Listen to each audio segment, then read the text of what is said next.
Bismillahirrahmanirrahim. Assalamualaikum warahmatullahi taala wabarakatuh. Salam bahagia, salam pencerahan untuk teman-teman yang berkesempatan. Apa khabar saudara ZMR, Naz Sabri, saudara Azra, join Instagram, saudara Mizi Aziz, apa khabar Aziz? Moga sihat. Saudara Harimau Berantai, saudara Azmi, saudara Mustafa Ilyas, saudara Ismailis, salam, saudara Azra, Empat Tulang Kering, saudara Amaluddin Segi, Ibrahim Cik Muda, terima kasih hadir saban malam menemani saya dalam memberi pencerahan yang tak seberapanya lah. Ya, saudara Ahmad Zaini, saudara Jul Hasbi, Faiza Joran, Syahir 1982, objek dalam. Dari mana ni Obstalok ni? Saya tak tahu saudara dari mana. Ya. Saudara Man Osman, saudara Lily Sally, saudara Man Azizul, saudara Nick Bola, Winner Tokan. Nama-nama yang ada dekat dalam Instagram ni macam-macam nama saudara. Cuma saya mengharapkan agar saudara yang saya perlukan daripada saudara, dari Kelantan, Obstalok. Saya mengharapkan agar saudara share, like dan subscribe, supaya kalau saudara tak dapat daripada Facebook, boleh pergi ke Instagram, Diana, Mr. Iz, ini Mizan, Wa'rin, Azam Karil, Mi Akuni dan Paipon. Baik saudara, saya harus memberi pencerahan kerana malam ini banyak ceritanya. Hari ini saudara, tanggal 17 hari bulan Julai, hari Sabtu, tak berapa hari lagi dah nak pula raya haji pula saudara Mahyudin. Dan hari ini jumlah mereka yang dijangkiti virus corona masih lagi bertahan pada angka 12,000 ke atas. Semalam 12,541 selepas kita dikejutkan dengan angka yang begitu tinggi, ya saudara Mahmud. 3 hari lepas iaitu 13,215. Semalam 12,541, hari ini 12,528. Jadi jumlah angka yang terkumpul sudah 905,851 yang mengundang kematian saudara sejumlah 138 hari ini. Agak tinggi saudara kematian hari ini 138, dan jumlah warga kita yang tewas kesan daripada virus corona adalah 6,866. Di Perlis alhamdulillah nampak gayanya semalam 7, hari ini susut tinggal 1 orang. Tetapi di Kedah peningkatan begitu ketara sekali, iaitu daripada 458 kepada 701. Di Pulau Pinang juga meningkat, semalam 376, hari ini 396. Begitu juga di Perak. Yuk, orang Perak macam mana ni? Mintalah kalau boleh ebit one labor menjerit. Sebab tinggi di Perak ni, sebab semalam 299, hari ini 428 warga kita yang dijangkiti oleh virus corona, orang Perak, ya. Tak tahulah di kawasan mana, saya tak dapat. Saya dapat angka saja. Dan di Selangor memang tinggi dah, walaupun dah ada sikit susut. Semalam 5,512, tapi hari ini 4,985. Angka yang agak tinggi saudara, bukan sedikit. Di wilayah Persekutuan terus mencanak. Dia meningkat daripada 1,459 kepada 1,542 semalam, dan hari ini 1,740. Ini di wilayah Persekutuan. Dan di Putrajaya ada sedikit susut, semalam 62, hari ini 41. Di Negeri Sembilan ni, alah jang macam mana ni, ribu-ribu lagi ni. Dah berapa hari dah ni? 1, 2, 3, 4 hari berturut-turut ni. Semalam 1,619, hari ini 1,280. Walaupun ada susut, tapi masih lagi 1,000 ke atas. Tinggi jang. Sebab Negeri Sembilan ni negerinya kecil, penduduknya tak ramai. Tapi bagaimana tingginya sekali mereka dijangkiti. Sudah 60,258 orang yang terkumpul di Negeri Sembilan yang dijangkiti oleh virus corona. Begitu juga di Melaka, walaupun ada susut, semalam 575, tapi hari ini 569. Masih lagi angka yang tinggi. Negeri kecil, macam mana ramai yang kena jangkitannya. Di Johor, sebagaimana yang saya katakan, berhati-hati sebab Johor trendnya adalah trend peningkatan. Daripada 599 dia naik 609, hari ini 625. Tapi bagaimanapun Pahang ada sedikit kelegaan, sedikit sangat. Sebab semalam 382, hari ini 317. Tetapi di Terengganu gagal untuk bertahan double digit. Jadi semalam 102, hari ini 177. Ada trend peningkatan lah di Terengganu. Di Kelantan nampak gayanya ada sedikit susut, ada kelegaan sebab 3 hari lepas 255, kemudian dia turun 225, hari ini 211. Tetapi di Sabah, hari Senin, nampak gayanya Sabah ni harus berhati-hati sebab tinggi sangat. Sebab daripada 370, kemudian semalam dia susut 326, hari ini dia melonjak 647. Tinggi. Di Labuan susut semalam 24, hari ini 22 saja. Kekal saudara di Labuan. Begitu juga di Sarawak, walaupun semalam agak menakutkan 423, hari ini 388. Begitulah laporan yang saya dapat berikan saudara tentang kedudukan virus corona di seluruh negara, dan hari ini hari yang ke-17 yang terkumpul. Bulan lepas 166,918, tapi hari ini 17 hari saja sudah 152,872 orang.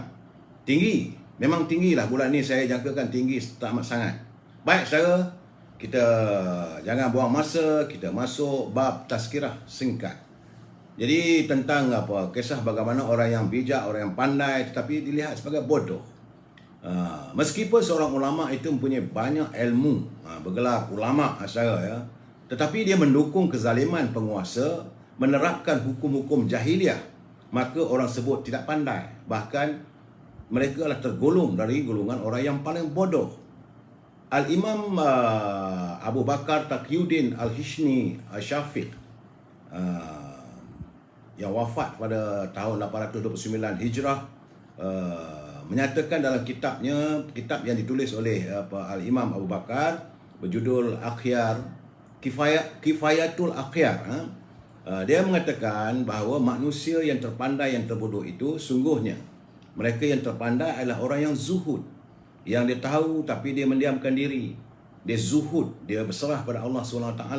Sedangkan orang yang terbodoh adalah ulama yang membela para penguasa yang zalim, kerana mereka mendiamkan penerapan hukum-hukum jahiliah, di mana diamnya mereka itu terhadap penerapan hukum jahiliah itu menyebabkan sirnanya penerapan syariat Islam yang maha suci.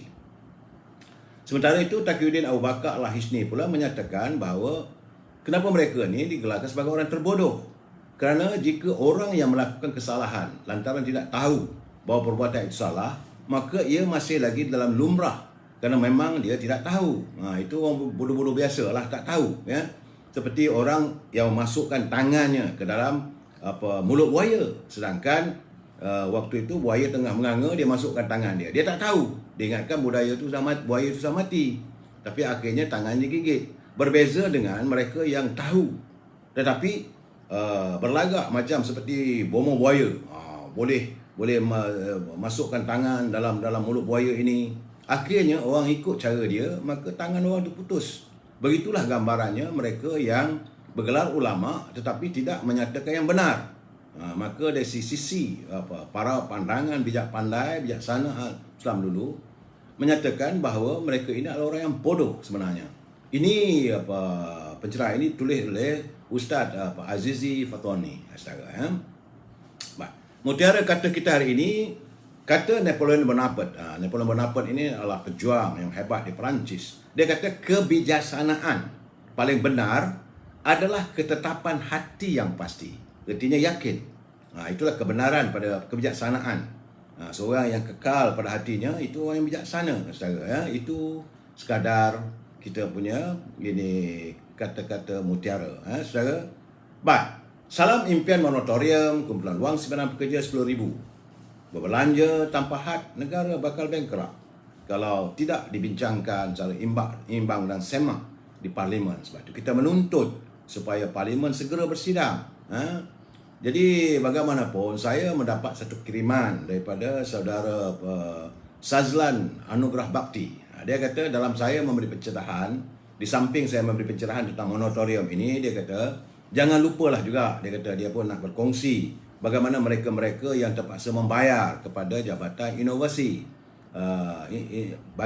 Jabatan Insolvensi setelah dirinya diisytiharkan sebagai seorang yang muflis. Ya, walaupun anda muflis tapi kena bayar juga bulan-bulan. Jadi ada yang kena bayar RM50, ada yang kena RM100, ada RM200 sebulan. Kadar itu bermula daripada RM50 katanya. Jadi dalam keadaan sekarang, orang yang muflis itu tentulah agak susah. Jadi apakah bila dalam suasana PKP ini, ekonomi yang tidak ada menentu, tidak ada pendapatan dan sebagainya, apakah dibolehkan mereka juga diberikan moratorium bahawa insolvensi tidak mengutip? Sebab kalau mereka tak bayar dan tempoh 6 bulan, ada denda yang berganda pula. Itu pandangan yang saya rasa mungkin kita terlepas pandang. Jadi kita mengharapkan pegawai yang bekerja di jabatan insolvensi yang mengutip hutang ataupun mengutip bayaran bagi mereka yang diisytiharkan muflis, maka eloklah dipikirkan begini dalam keadaan sukar begini.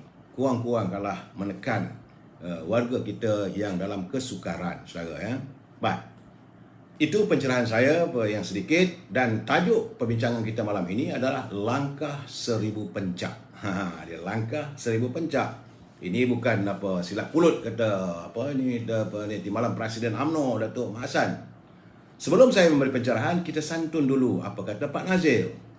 Kata Pak Nazil melalui pantunnya, beli jamu dari Indonesia, jamu berjenama berserta surat. Ada ilmu, jangan disia, dikongsilah bersama dunia dan akhirat. Jadi kalau kita ada mempunyai ilmu, jangan disisikan, jangan kita simpan untuk diri kita sahaja.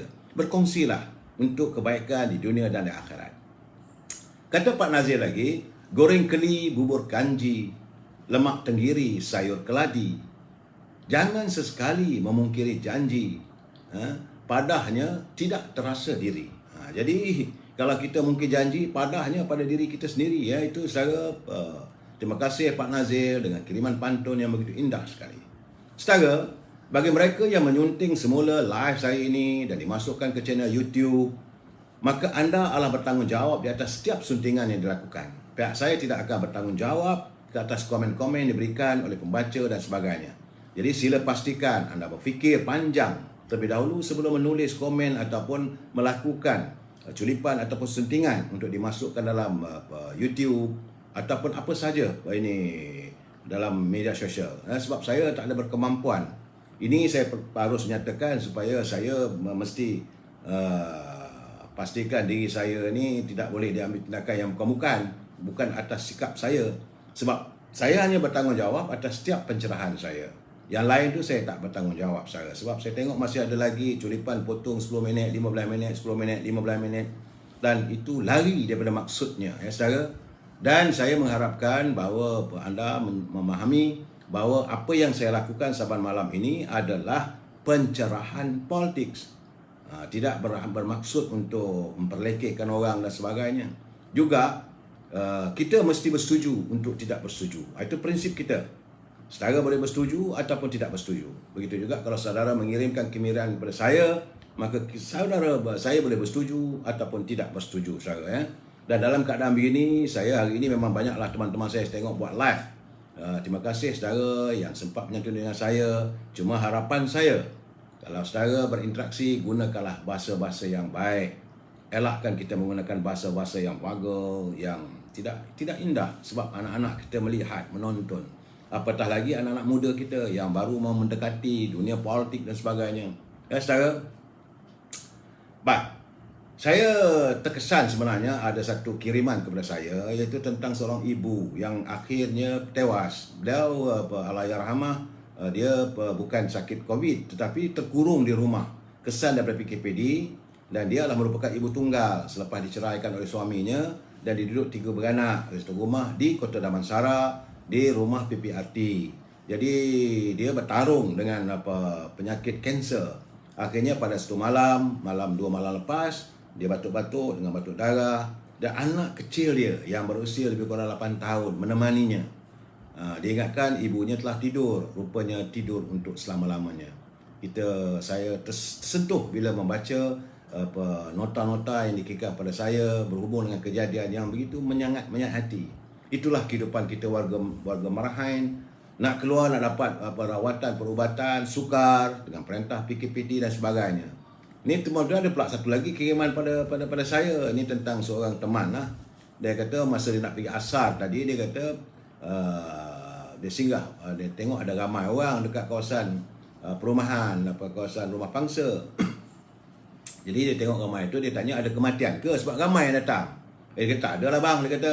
Habis kenapa ramai sangat ni? Dia kata apa, ini kerana kita nak bagi bantuan sedikit. Oh, nak bagi bantuan untuk semua ke? Tidak, untuk seorang saja. Wah, nak bagi bantuan begitu ramai datang rombongan.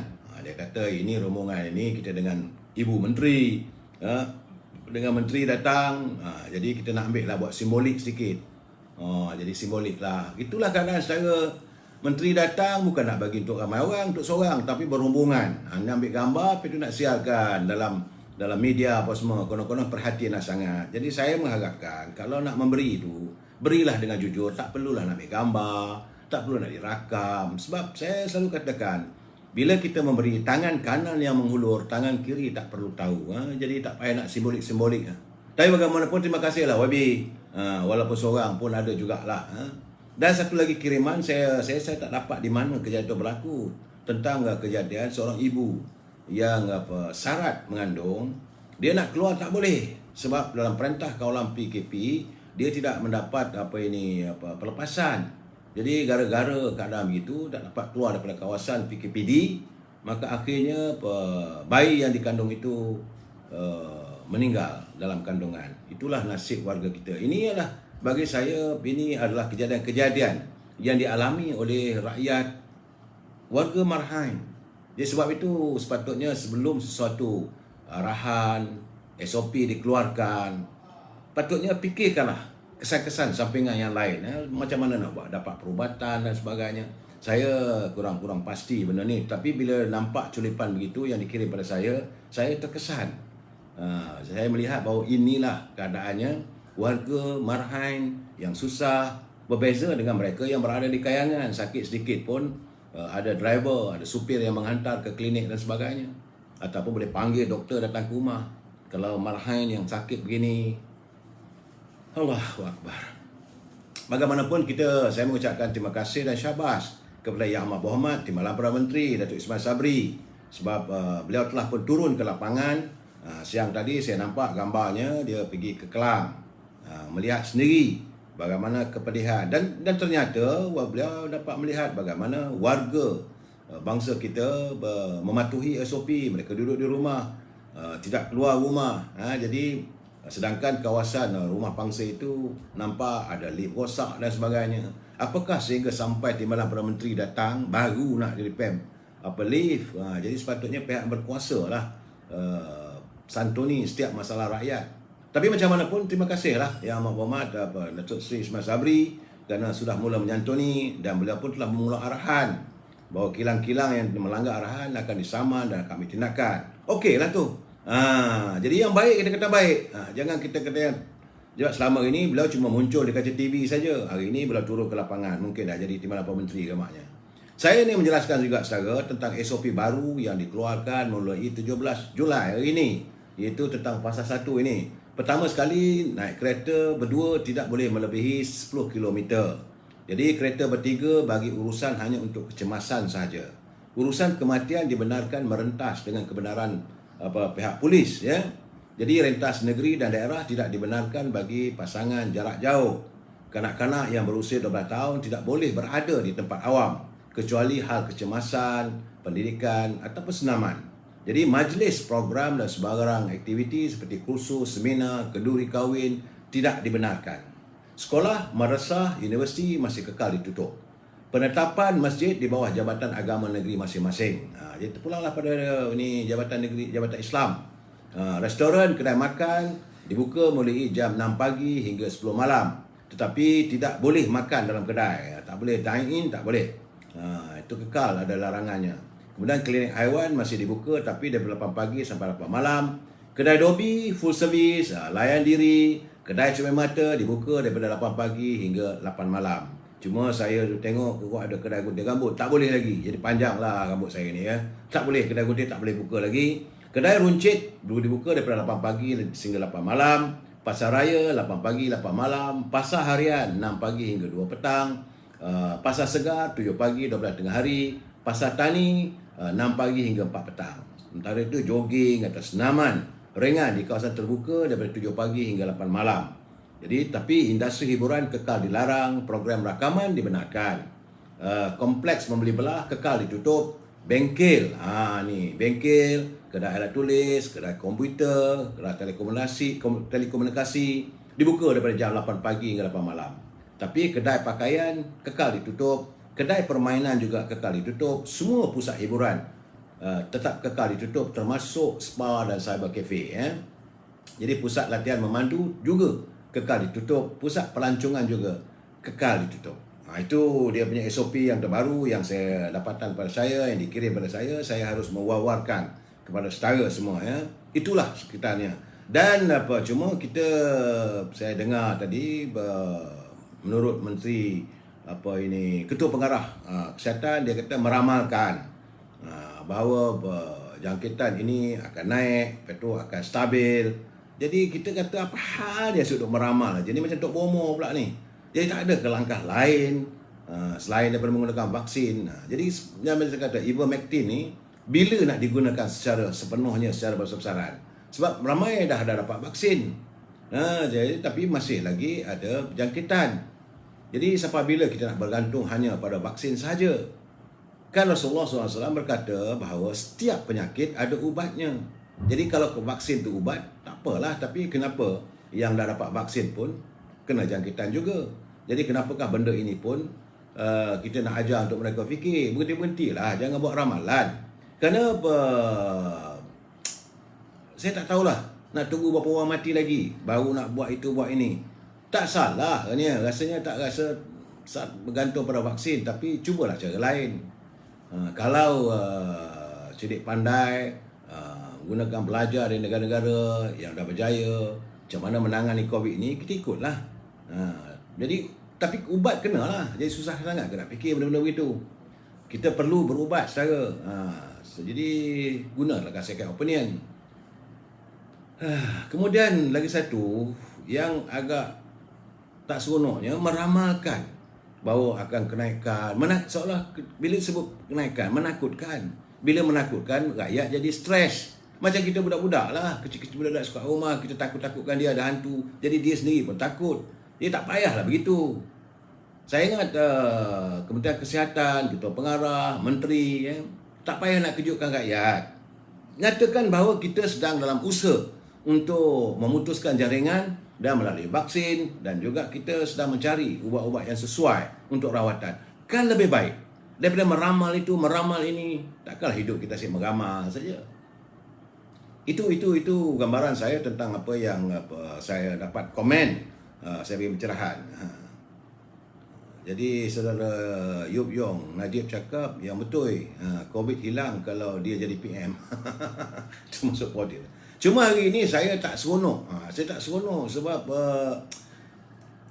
saya sebenarnya malas nak bercakap. Tapi bila dia dah cakap benda begitu, terasa juga kita ni. Dia kata, dia kata mereka yang bandingkan, dia kata pengkritik kerajaan ni seperti tupai dan ke.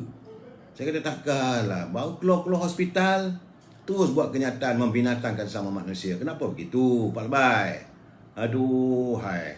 Masa duduk dalam hospital tu kena ingat, gaji Pak Lebai tinggi, dibayar oleh rakyat. Kemudian, bil rawatan dan sebagainya tu tentulah daripada bil rakyat. Jadi dalam keadaan begitu, kenapa bagi buat kenyataan-kenyataan begitu? Bahawa rakyat ini yang mengkritik kerajaan seperti tupai, seperti ke. Setahu saya, tupai yang tebuk tupai, yang tebuk durian. Kalau monyet atau ke ni, kalau buah durian tu, dia akan goncang punya pokok sampai buah tu jatuh. Dalam keadaan buah durian tu muda, tak boleh dimakan. Tapi bila Pak Lebai mengatakan bahawa mereka membuat kerajaan ni seperti tupai dan ke, macam mana ni Pak Lebai? Berhenti-berhentilah kita menggunakan keadaan itu. Sebab yang kaki tebuk tu, orang yang tebuk kerajaan Pakatan Harapan dulu tu, apa? Tak boleh nak diistilahkan sebagai tupai?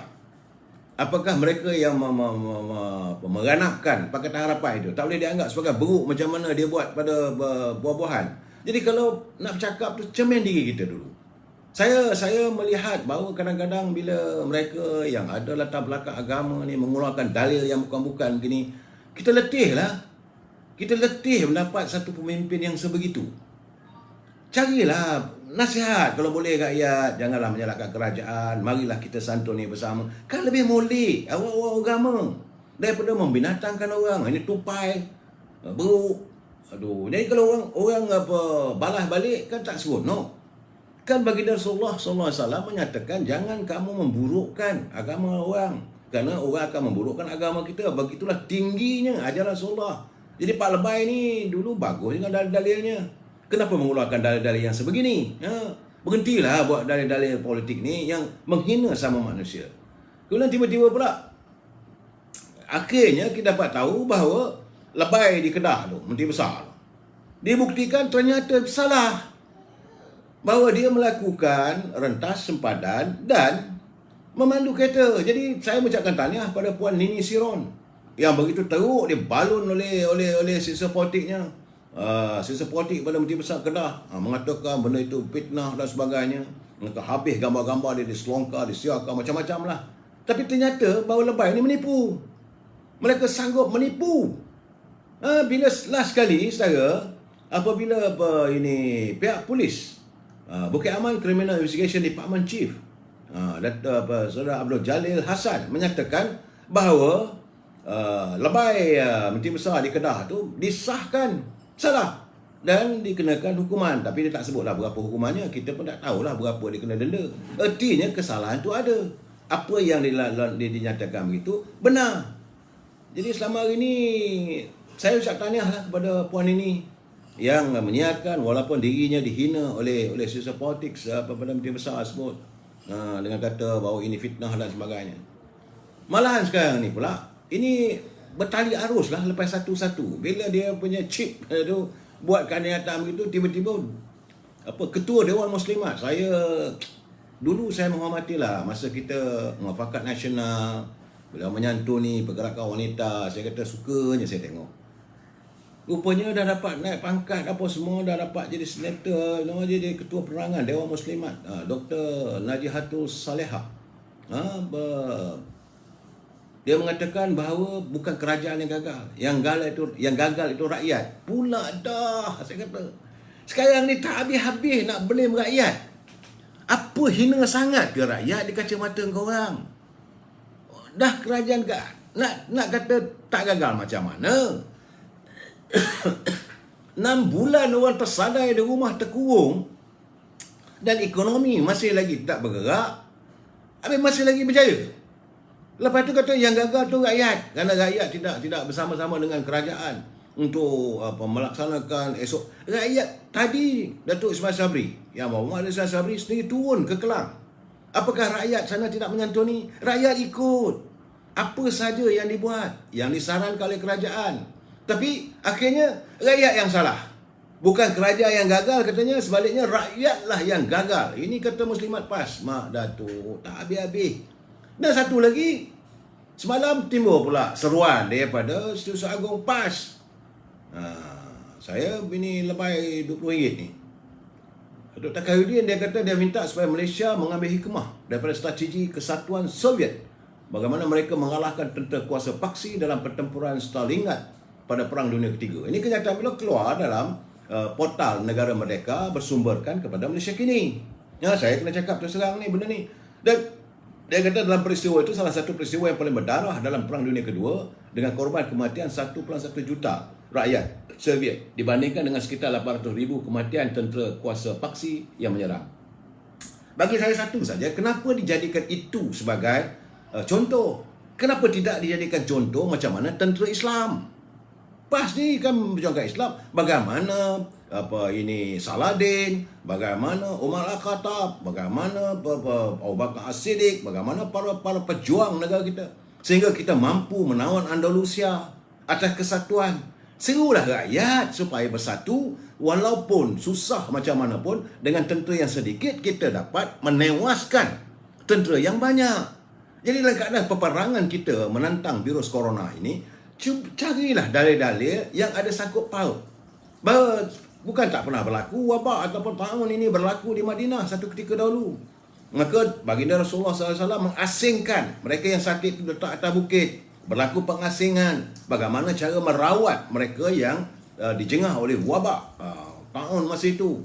Carilah dalil-dalil yang berunsurkan Islam yang berjaya.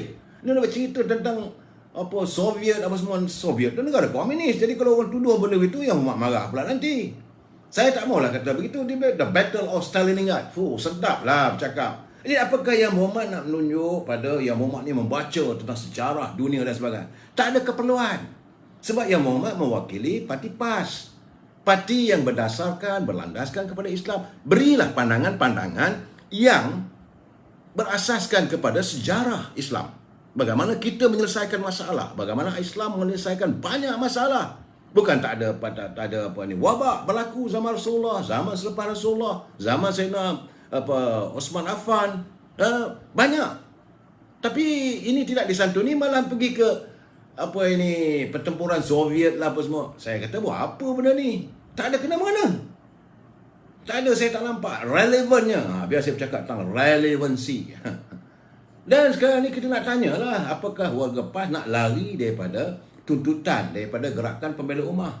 Gerakan Pembela Ummah telah pun meneliti tawaran pengambilan program ijazah sarjana muda perguruan, bahawa mengatakan bahawa sijil United Examination Certificate UEC ini diiktirafkan. Sedangkan dulu inilah antara perjuangan PAS. Inilah juga antara perjuangan kita bersama. Dan kita tak mahu mengiktiraf UEC sebab UEC ini adalah dasar pendidikannya bercanggah dengan dasar pendidikan negara kita ini. Mereka menggunakan bahasa yang bukan bahasa Melayu, dan tak tahulah saya dalam keadaan begini. Sebab untuk program ijazah sarjana muda perguruan ambilan tahun 2021 lulusan SPM 2019-2020, di antara syarat kelaikan adalah mempunyai sijil Unified Examination Certificate, iaitu EEC. Jadi Gerakan Pembela Ummah dengan tegas dan konsisten menolak secara keseluruhan sistem pendidikan UEC dan sistem peperiksaan UEC. Dan ini merupakan sistem peperiksaan menengah sekolah vernacular yang diuruskan oleh pihak Dong Zong. Jadi kalau begini, macam mana? Kita nak tanya pada warga PAS lah, sejauh mana anda berjuang untuk ini.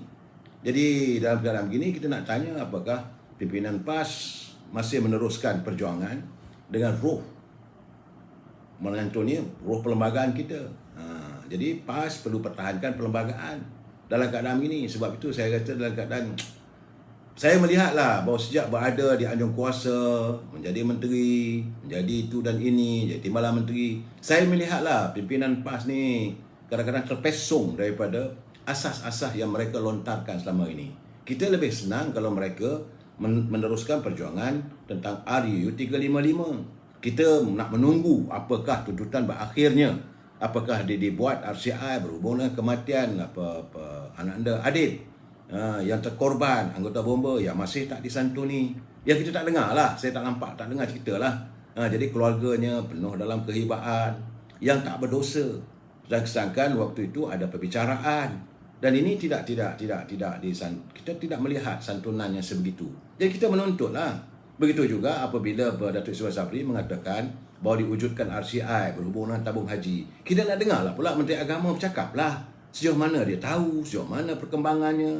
Malahan katanya tabung haji nak dijadikan macam bank yang diletakkan di bawah Kementerian Kewangan, diletak bawah bank negara. Ya ini pun menimbulkan masalah sebab tabung haji ini dia istimewa. Dia terus duduk di bawah Jabatan Perdana Menteri. Dan kalau dijadikan itu sebagai macam bank juga, maka wujudlah riba. Macam mana kita nak gunakan institusi yang terjebak dalam riba, sedangkan kita tujuannya mulia untuk menghantar jemaah haji mengerjakan ibadah yang kelima dalam tuntutan Islam. Ini keadaannya. Sepatutnya inilah diperjuangkan oleh pimpinan dalam PAS. Patutnya mereka bersuara. Ini tidak yang kuat lontaran suaranya adalah daripada Ketua Pergerakan Pemuda. Dan kita tunggulah macam mana pula pandangan Dewan Muslimat, macam mana pandangan Ketua Pergerakan Pemuda PAS, bagaimana Dewan Ulama. Sebab sekarang ni kalau tabung haji dijadikan seperti bank, tentulah bergelumang dengan riba. Riba ini adalah haram di sisi Islam. Sedangkan selama ini apa yang diasaskan oleh tabung haji berasaskan kepada pandangan dan cadangan daripada Allahyarham Profesor Engku Aziz. Ini kata-kata yang dilontarkan yang kita harus diperjuangkan. Jadi dalam keadaan sekarang ni kadang-kadang saya teringatlah kata-kata Buya Hamka.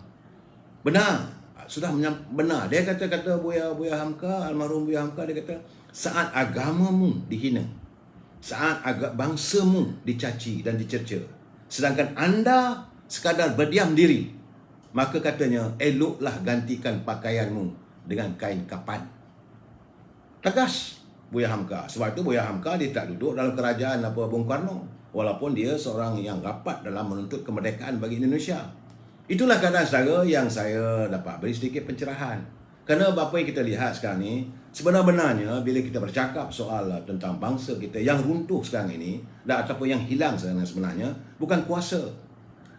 Kuasa Melayu masih kekal saudara. Cuma yang hilang, yang runtuh adalah pegangan nilai moral. Jadi pimpinan yang disantuni oleh rakyat, yang diyakini oleh rakyat, mereka sekarang ini sudah mabuk kuasa. Mereka sudah mabuk harta. Mereka mabuk kemewahan, sehingga tidak dapat membezakan yang halal dan haram. Jadi kita merasakan seolah sudah tidak jujur, tiada kejujuran, tiada keadilan, dan sudah tidak ada kebertanggungjawaban. Malahan maruah pun boleh tergadai. Maaflah saya bukan nak menuduh, tetapi kita melihat keadaan sekarang ini menuju ke arah itu. Sebab UMNO bersungguh-sungguh saudara. UMNO bersungguh-sungguh untuk memperjuangkan masalah rakyat. Sebab itu saya terima satu kiriman daripada pelayar. Seorang pelayar dengan soalan, dia kata, mohon pencerahan Datuk tentang serangan terhadap Presiden UMNO di setiap sudut oleh hampir semua, terutama Nur Musa, Abang Taj dan kroni-kroni yang makan dedak. Jadi katanya mereka mau jadi dalam keadaan begitu, saya sedih juga bila menatap tulisan daripada Presiden UMNO. Dia kata mereka menyerang saya dengan menggunakan gambar yang tersiar. Gambar itu bertahun yang lalu waktu beliau jadi Timbalan Perdana Menteri. Antaranya gambarnya sewaktu beliau menyantuni musibah yang berlaku di Pulau Pinang. Waktu itu Lim Guat Eng sebagai Ketua Menteri. Lepas tengok, lepas siasat, lepas pergi meninjau kawasan itu, maka beliau Datuk Seri Zahid Hamidi makan bersama dengan Lim Guat Eng, duduk bersila makan nasi bungkus. Gambar itu digunakan seolah-olah bahawa inilah jajarannya antara UMNO dengan PAS. Sedangkan waktu itu beliau sebagai Timbalan Perdana Menteri yang tidak membezakan rakyat. Kenapa jadikan begitu? Gambar itu diambil pada tahun 2017. Jadi saya melihat keadaannya lah. Jadi masalah sekarang ni, kenapa mereka tak memuji Presiden UMNO yang bertahan? Beliau dimaki, beliau dituduh macam-macam oleh warga UMNO sendiri dan orang ramai kerana beliau melewat-lewatkan tentang penarikan diri daripada UMNO, daripada PBN, memberi jeda waktu sampai 1 Ogos. Walaupun PAU telah memberi mandat 5 bulan lebih awal. Jadi dalam keadaan begini, apakah busuk sangat kata Datuk Zahid? Beliau di masa 5 bulan untuk mereka perbetulkan. Jadi tujuannya melengahkan sedikit tindakan itu untuk melihat pimpinan kerajaan memperbetulkan segala kesilapan. Tapi ini pun tidak berlaku. Jadi keadaan begitu, kerana itu beliau diserang. Dan apabila beliau melihat titah dulu yang mulia Raja-Raja Melayu supaya parlimen bersidang, diperdebatkan, dilengah-lengahkan, tentulah beliau sebagai Presiden Parti Umat Melayu, beliau akan mengara ke depan, mempertahankan institusi raja-raja, jangan dihina dan sebagainya. Sebab itu beliau memberi ketetapan, okey, kalau ini keadaannya ternyata gagal dalam 7 perkara yang disebutkan itu, ternyata gagal, maka sewajarnya lah kita tarik serta-merta. Pun salah juga, itu saya tak tahulah. Yang masalahnya sekarang ni, mereka yang berada di anjung kuasa tu kesedapan. Jadi untuk mengelakkan diri mereka dituduh, maka lontarkan benda itu pada Presiden UMNO. Saya tidak berhasrat untuk mempertahankan Presiden UMNO, tetapi saya melihat cara serangan mereka tak beretika, menyalahkan orang atas kesilapan diri sendiri. Itu yang maksud saya tengok keadaan tak betul. Beliau sebagai pemimpin kepada Parti UMNO, beliau menggalas tugas yang besar. Setiap tindakannya itu harus diperhalusi satu persatu. Dia bukan hanya kepada Parti UMNO saja, kepada warga bangsa kita sendiri. Jadi bila beliau menyantuni, maka beliau diserang.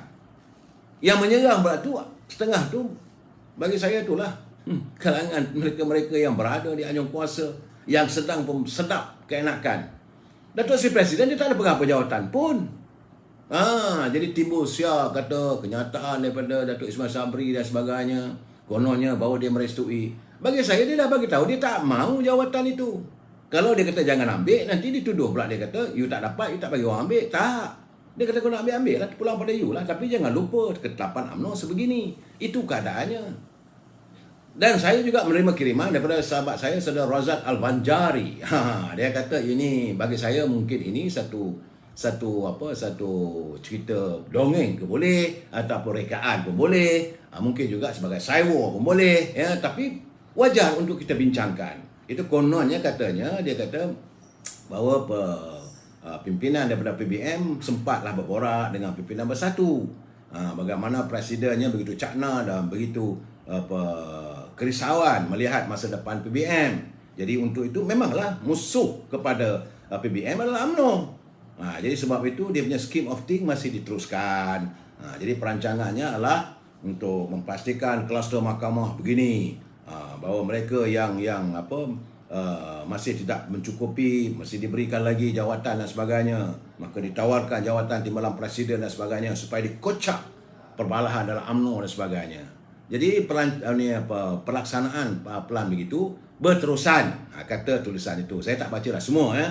Jadi saya sebagai ahli UMNO, saya kata jika dianalisa perjalanan politik bersatu sekarang ni, memanglah perancangan mereka menuju ke arah itu. Perancangan tidak lain, tak bukan, adalah untuk menewaskan UMNO. Kan kita tahu, bukan kita tak tahu.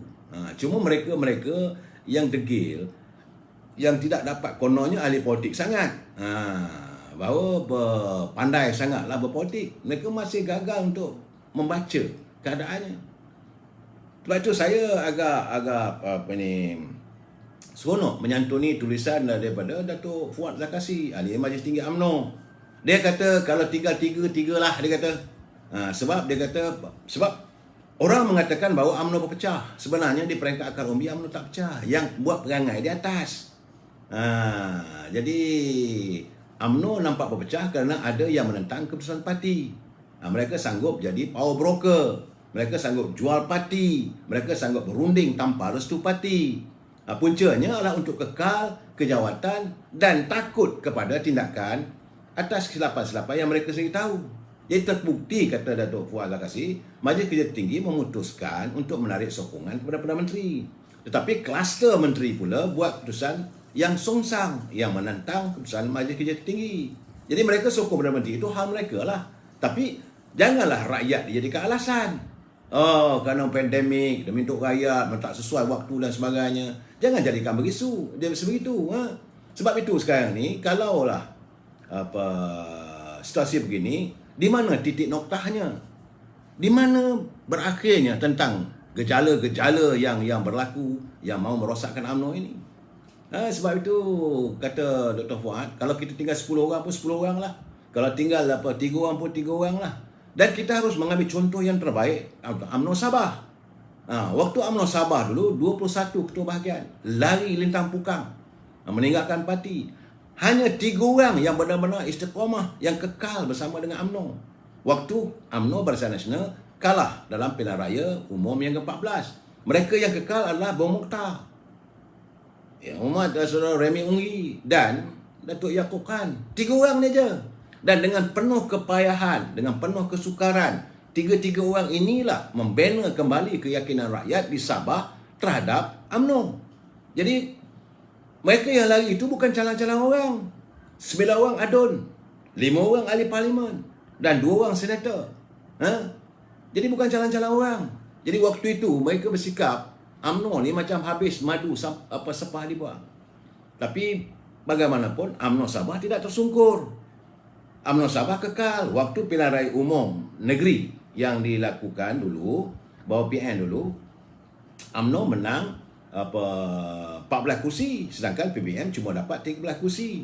Dan itu keadaannya. Jadi UMNO tidak, dalam keadaan begini, kita seharusnya tidak boleh lagi UMNO bersikap apologetik. Sebab itu saya minta agar Presiden UMNO kental semangatnya. Mereka yang lari daripada arus perjuangan parti perlu diambil tindakan. Tak apalah, tinggal 3 orang pun 3 orang lah. Secara apa nak kita takut? Tak ada apa ni. Jadi sedangkan saya melihat juga kiriman ini mana tadi? Bahawa di mana tu, di kawasan Saudara Hamzah, Ni cawangan PBM tutup katanya. Saya mendapat kabar kerana ketua cawangan di kawasan sebuah Sungai Baur telah pun menutup cawangan kerana ahli-ahlinya lebih kurang dalam 1,000 orang akan menyertai parti Ibrahim Ali. Ini keadaannya. Dan saudara, kalau kita kena baca betul-betul lah. Kita cakap soal politik, biar saya cakap terus terang. Sebenarnya kerusi campuran yang ada sekarang ni dalam Kerajaan Perikatan Nasional adalah Barisan Nasional, Perikatan Nasional dan GPS Sabah. Okey, ini yang hakikinya ya. Jadi UMNO BN ada 43. Campur 15 ada 58. Jadi asalnya 58 ni mereka melompat daripada UMNO. Jadi 58 daripada UMNO. PAS ada 18. GPS ada 18. STAR ada 1 kursi. Bebas ada 3. Jadi jumlahnya 114. Dan ini 1 kursi itu bila Allahyarham sahabat kita di Greek meninggal dunia, Saudara Hasbullah. Jadi sekarang ni 113 tolak 114 tolak 1 tinggal 113. Kemudian jangan lupa Macang dan Gua Musang memang dah tak ada lagi. Jadi kalau Macang Gua Musang dah tak ada, tinggal 111. Itulah konon-kononnya keabsahan bagaimana dengan kedudukan Datuk Zahid Hamidi, macam mana Datuk Senajib, macam mana dengan Datuk Ani Ahmad Maslan. Di manalah mengatakan bahawa mereka unggul. Dari sini kita tak faham. Ya sebab saya katakan berkali-kali bahawa semua orang tahu. Warga UMNO tahu tujuan Dr. Mahathir dengan Tan Sri Muhyiddin mewujudkan PBM itu masa pilihan raya ke-14 dulu. Untuk apa? Untuk membunuh UMNO. Semua warga UMNO tahu di peringkat akar umbi bahawa di sebalik langkah Sheraton dengan scheme of thing tak lain tak bukan adalah untuk mengekalkan kuasa kepada Parti Peribumi Bersatu PBM yang ditonjolkan Tan Sri Muhyiddin. Warga UMNO tahu. Malahan warga UMNO peringkat akar umbi pun cukup jelas dan tahu kenapa lebih kurang sekitar dalam 3 jam sebelum UMNO, Majlis Tinggi UMNO membuat keputusan untuk menarik sokongan kepada Kerajaan Perikatan Nasional, maka dilantik pula Datuk Ismail Sabri sebagai Timbalan Perdana Menteri. Apa tujuannya? Warga UMNO tahu. Kita semua menginsafi apa yang dilakukan tidak lain tak bukan adalah untuk mengocakkan UMNO ini sendiri. Tapi kenapa pimpinan yang mereka bergelar menteri, mereka yang bergerak ahli parlimen daripada UMNO tega untuk menghancurkan hati dan perasaan rakyat? Sedangkan semua orang tahu bahawa keadaan sekarang ni Tan Sri Muhyiddin is very fragile ataupun tidak ada keabsahan. Sebab itu mantan Ketua Pergerakan Pemuda UMNO Selangor, Datuk Kamarudin Ahmad, dia menyatakan, dan beliau sebagai seorang peguam, dia kata bahawa peguam negara khilaf dalam mentafsir kedudukan jawatan Perdana Menteri. Kerana hakikatnya selain daripada Dewan Rakyat, sokongan majoriti juga boleh didudukan di luar parlimen katanya. Jadi kepercayaan bahawa beliau Muallim Tan Agong, seorang ahli Dewan Rakyat, mampu memiliki sokongan majoriti boleh ditentukan melalui dokumen ataupun akta bersumpah. Ini juga caranya bagaimana waktu dulu melantik Tan Sri Muhyiddin. Jadi melalui perkiraan, dia kata daripada saudara Datuk Kamarudin Ahmad, dia kata melalui perkiraan SD, bukan saja melalui perkiraan di dalam Dewan Rakyat. Sepatutnya warga UMNO yang menjadi ahli parlimen, yang menjadi menteri, mereka faham bahawa orang yang anda sokong sekarang ni pada bila-bila masa boleh jatuh. Pada bila-bila masa saja. Sebab itulah sekarang ni keadaan parlimen kita tak tahu. Dan saya dapat kiriman daripada pelayar kita, Saudara Taufik Pak Wan. Dia kata, Datuk, mohon pencerahan tentang kuasa yang di-Pertuan Agong dan Raja-Raja Melayu. Kerana setelah pelbagai perbincangan seolah-olah diizinkan secara terbuka sebagaimana yang saya petikaikan. Dan bagaimanakah perlu menghentikan suasana ini. Beliau mau pencerahan. Dan saya katakan bahawa ini sebenarnya tidak boleh dilakukan. Kuasa agung adalah kuasa mutlak. Sebab itu dalam halaman The Vibes, The Vibes, ahli Dewan Negara Perak, Dato' Anwar Zaini menyarankan kerana dalam keadaan begini apa semua sudah sampai masanya bahawa diwujudkan satu jawatan, iaitu penasihat undang-undang yang khusus menasihati Duli Yang Mulia Pertuan Agong. Kerana sekarang ini penasihat undang-undang ataupun AG, Attorney General, dia menasihati Perdana Menteri, Kabinet, dan waktu yang sama menasihati Agong. Jadi dalam keadaan begini perimbangannya itu kadang-kadang dilihat khilaf. Jadi untuk itu, untuk mengelakkan segala-galanya, diwujudkan satu jawatan yang baru, iaitu Attorney General yang khusus menasihati Duli Yang Mulia Pertuan Agong dan Gajah-Gajah Melayu bila berlaku sebarang pertelingkahan tentang permasalahan perundangan. Saya rasa ini satu cadangan yang baik. Dan beliau bukanlah orang cenang-cenang, beliau ahli Dewan Negara Perak. Dan waktu yang sama, beliau pernah menjadi sesulit kepada Timbalan Perdana Menteri waktu itu, iaitu Tun Musa Hitam di Kementerian Dalam Negeri. Tentulah beliau faham. Sebab itu beliau melontarkan pandangan yang sebegitu. Beliau juga adalah bekas pengurusi agensi berita nasional bernama. Dan memanglah perlu, saya rasa, saya pun bersetuju dengan beliau bahawa diwujudkan satu jawatan baru sebagai penasihat undang-undang yang akan mentafsir undang-undang dan memberi nasihat yang benar kepada Agong. Khusus untuk Agong saja, yang tidak akan berpihak dengan mana-mana. Kerana sekarang ini, kedudukan AG ataupun Attorney General ataupun Peguam Negara, dia menasihati eksekutif, iaitu Perdana Menteri, dan waktu yang sama menasihati Agong. Jadi kadang-kadang perimbangan dua ini, bila terjebak dengan masalah siapa sebenarnya yang berkuasa, ini ada, mungkin ada kekhilafan. Saya tak kata khilaf, tapi mungkin, dan ataupun menimbulkan persepsi.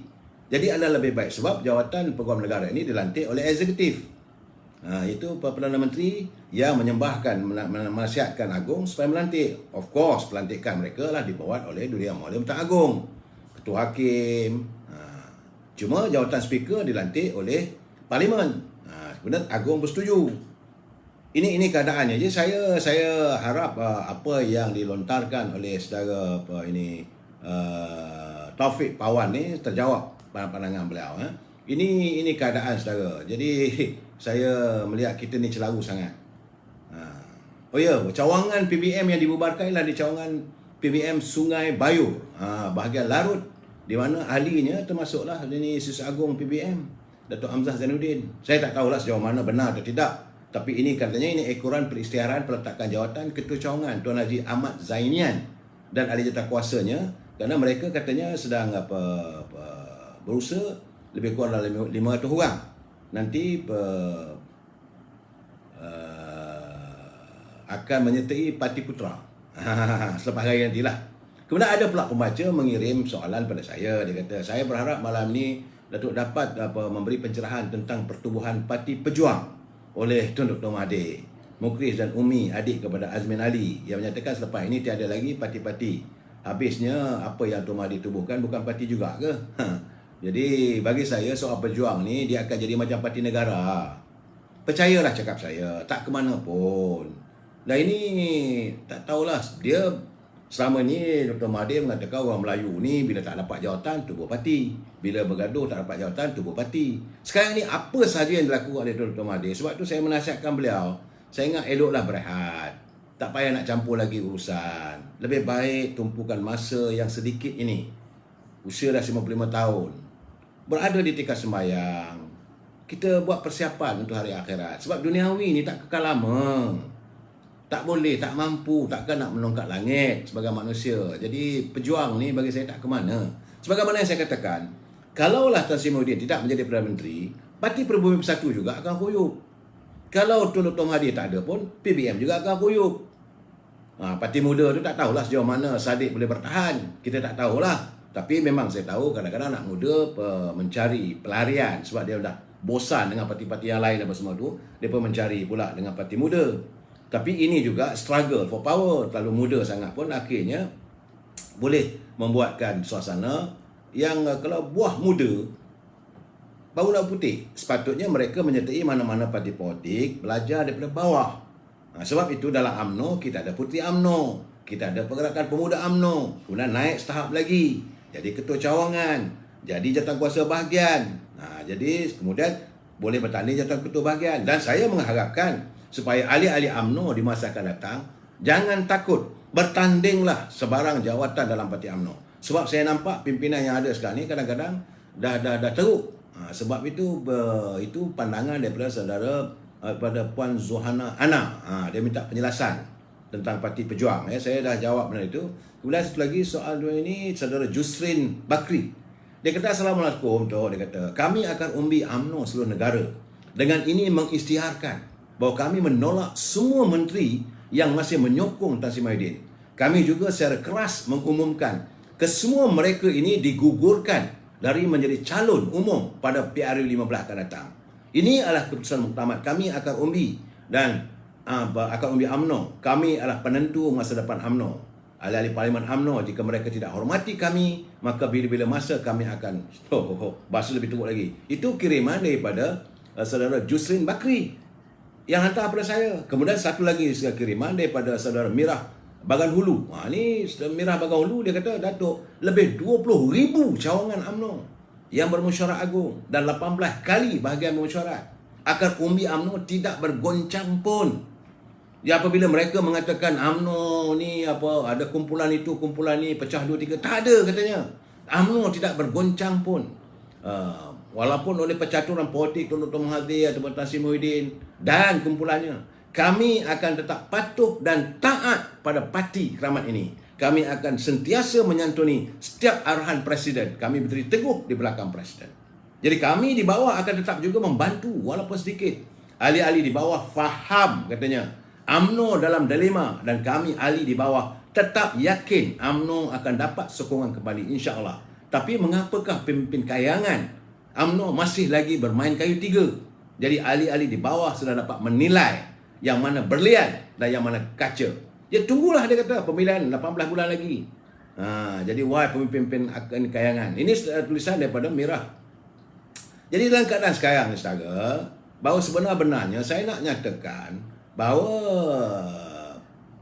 kemarin sudah ada 45 NGO seperti saya nyatakan semalam yang menuntut supaya Tan Sri Mahyudin berundur. Dan mereka telah pun menghantar memorandum kepada Istana Negara. Ini keadaan, saudara.